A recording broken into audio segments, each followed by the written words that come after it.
Nous continuons l'aventure et nous arrivons à un chapitre très important et même phare qui est Microsoft Baseline Sécurité, peu documenté et peu expliqué en français sur le net et d'ailleurs peu connu dans la plupart d'entre vous.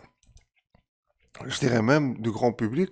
Pourtant, c'est quelque chose de très utile et c'est un grand pilier de la sécurité et l'optimisation d'infrastructures sous Microsoft. Alors, sera divisé en deux parties, notre présentation. Une première partie théorique et une deuxième partie pratique. Voici le plan, présentation, historique, vous expliquer qu'est-ce que vraiment ce MCSC ou SCT ou plusieurs formes ça prend. J'ai fait une petite introduction. Même si Windows Server et Windows est très sécurisé, un système d'exploitation de base qui n'est pas vulnérable et qui est sécurisé, bien évidemment, Microsoft nous donne l'opportunité, la possibilité d'accroître et de restreindre la sécurité à euh,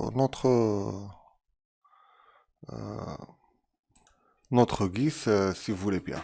Sauf que les paramètres de stratégie de groupe, les GPO, les scripts qu'on peut utiliser, c'est à peu près 3000 paramètres, ne serait-ce que pour Internet Explorer 1800, et pour les combiner, ça va nous faire 4800. Donc 4800 paramètres, ça fait beaucoup pour lire, et pour s'intéresser à tous les parcourir et les tester.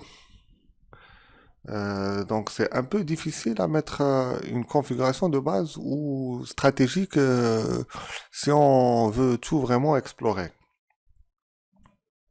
C'est pour cela que Microsoft a pris les choses en main et a fait plutôt le nécessaire afin de nous aider et nous faire gagner beaucoup de temps.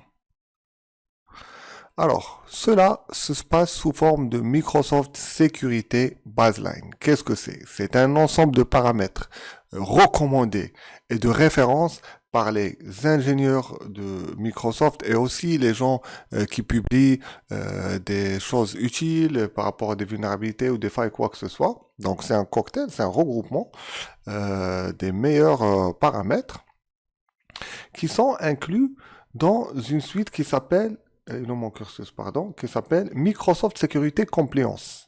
Avant, l'outil s'appelait Compliance Manager n'existe pas. Maintenant, il y a SCT. Ça, c'est tout, mais Microsoft Security Compliance. Qu'est-ce que c'est Microsoft Security Compliance? C'est l'ensemble de ces paramètres regroupés et donc qui nous permettent d'appliquer à la place qu'on soit abandonné à notre sort, comme on vient de voir, avec 4800 paramètres. Bien évidemment, on peut les tester, les modifier, vérifier, comparer avant de les appliquer. Donc, ça va nous faire gagner énormément de temps. Microsoft Security Baseline ou Compliance vient remplacer le logiciel Microsoft Security Analyzer, Baseline Security Analyzer, un ancien qui n'existe plus depuis Windows 7 pour les personnes qui le connaissent. Donc la dernière version, il me semble que c'est 2.3. Vous pouvez le chercher sur Internet et voir à quoi ça ressemble. Je vais essayer quand même de l'exécuter avec vous. Voilà, je l'ai lancé sur mon serveur. Pas d'informations importantes. Donc je vois que déjà il me remontait quelques informations par rapport au mot de passe, par rapport à stratégie, serveur de base de JS et SQL. Donc ça c'était l'ancienne version, elle était assez simple et assez légère, sauf qu'elle n'est pas complète. Elle n'est pas adaptée maintenant à tous les serveurs, tous les rôles, toutes les versions du système, etc. Donc ça c'était abandonné et Microsoft Compliance le remplace. L'historique de Microsoft Compliance, c'est un groupe de, comme nous avons dit, de bonnes pratiques et de stratégies sous forme de zip qui sort régulièrement, au moins une fois par mois, et qui sortent à chaque arrivée d'une version de Windows ou de Windows Server ou de Windows Desktop. C'est-à-dire Windows 10, nous avons Windows 11, nous avons Windows Server, toutes les versions. Donc à chaque fois qu'il y a des versions du système d'exploitation, ça l'accompagne. Et aussi, il y en a pour le cloud, 365, etc. Et à chaque fois, donc chaque mois, s'il y a intérêt, Microsoft sort sécurité baseline, compliance, qui est un groupe, nous allons voir, de paramètres à appliquer. Alors, une fois, dans la partie 2, nous allons tout télécharger et voir comment on les récupère.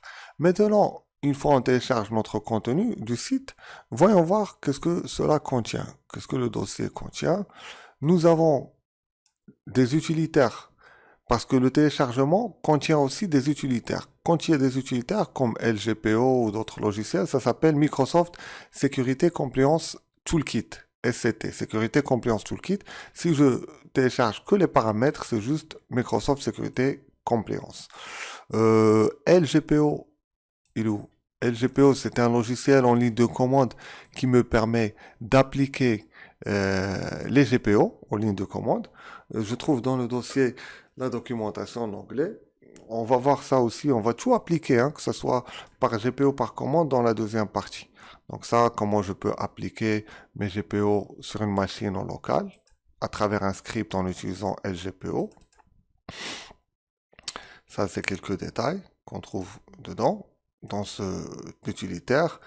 Local script, ce sont des scripts locaux qui me permettent on va voir comme ça, qui me permettent d'appliquer les GPO à travers PowerShell, donc un peu plus automatisé. Je vais rentrer dans un dossier en particulier, par exemple. Le dossier documentation, il regroupe toutes les modifications qu'apporte cette version ou ce que j'ai téléchargé. Donc, vous voyez, on peut cliquer et accéder. Microsoft Security Toolkit. Ça m'explique un petit peu, un résumé. J'ai aussi un fichier Excel qui me dit le contenu de ce qu'il y a dedans. Est-ce qu'il va s'ouvrir? Ici, j'ai rien. Voilà, celui-là, il est ouvert. Donc, je vois un résumé de ce qu'il y a dedans comme paramètres. Je vais voir ça. On va l'ouvrir. Voilà. Dernière modification. Donc, vraiment, toutes les modifs, elles sont documentées.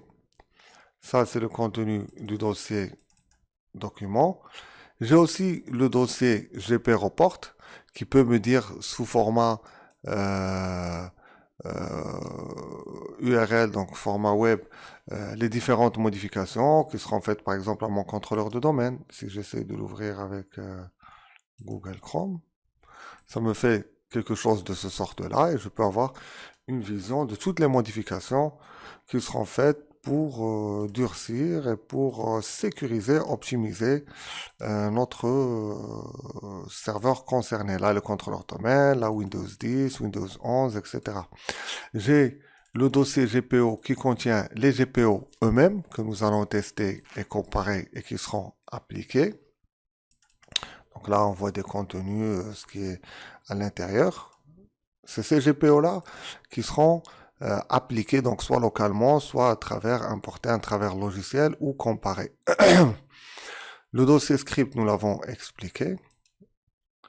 Le dossier template, ce sont des paramètres qu'on peut ajouter, donc ADMX et ADML, comme pour l'apps, etc., qui me permettent d'ajouter des rubriques dans la création des GPO afin de plus contrôler mes paramétrages, comme par exemple dans l'apps. Je vais vous donner un exemple sur mon serveur. Par exemple, une fois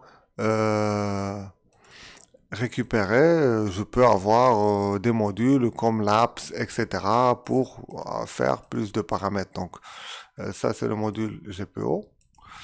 Qu'est-ce que nous avons aussi? Nous avons un autre utilitaire qui s'appelle Microsoft Baseline Viewer. C'est un logiciel petit qui se télécharge en cochant donc la partie téléchargement, très intéressant, il est là. Microsoft, nous allons le voir aussi dans la prochaine partie, un exécutable, et que quant à lui, il me permet de tester, comparer et regarder en interface graphique ce que je peux utiliser ou je peux appliquer en commande. Donc vraiment très très intéressant. Là, ils nous disent il nous permet pas d'appliquer seulement de comparer, d'extraire. C'est très intéressant, nous allons voir ensemble. Voici une capture par exemple. Il peut comparer les paramètres des GPO recommandés par le baseline, par Microsoft, à ce que nous avons actuellement. Et ça, c'est une très bonne pratique parce que plusieurs entreprises, ils se précipitent, ils l'appliquent. Il est vraiment très intéressant de savoir, par exemple, dans mon exemple, le bureau à distance, Microsoft recommande le 0 et moi j'ai mis le 2 parce que mon logiciel ne se connecte qu'avec le 2 à l'encrypting Oracle. Si je le passe, je fais comme Microsoft et je le passe à 0, je peux perdre le bureau à distance. Donc ce logiciel me permet de comparer et de sélectionner et d'adapter à mon entreprise, à mon besoin, ce que je veux. Mais généralement, c'est sans impact les paramètres recommandés par Microsoft. Donc voilà pour cette partie. Avant de passer à la démonstration, j'aimerais bien résumer tout cela. Alors, Microsoft Compliance Toolkit, c'est un ensemble des choses qu'on télécharge, y compris Microsoft Baseline ou Compliance Sécurité, qui regroupe les meilleures ou les dernières recommandations références de sécurité et d'optimisation sur les systèmes d'exploitation 365 et Edge et Azure. Ces compliances de sécurité, je le répète, si on les ajoute, on les télécharge avec des logiciels, etc., l'ensemble s'appelle Compliance Sécurité Toolkit. Et ça, c'est les baselines, ça veut dire les bonnes pratiques. Maintenant que cette partie est claire plus ou moins pour vous, nous allons passer aux deuxième partie qui consiste à voir comment on peut manipuler, télécharger, mettre en place et utiliser ces paramètres. Je vous remercie et on se trouve de suite pour la deuxième partie.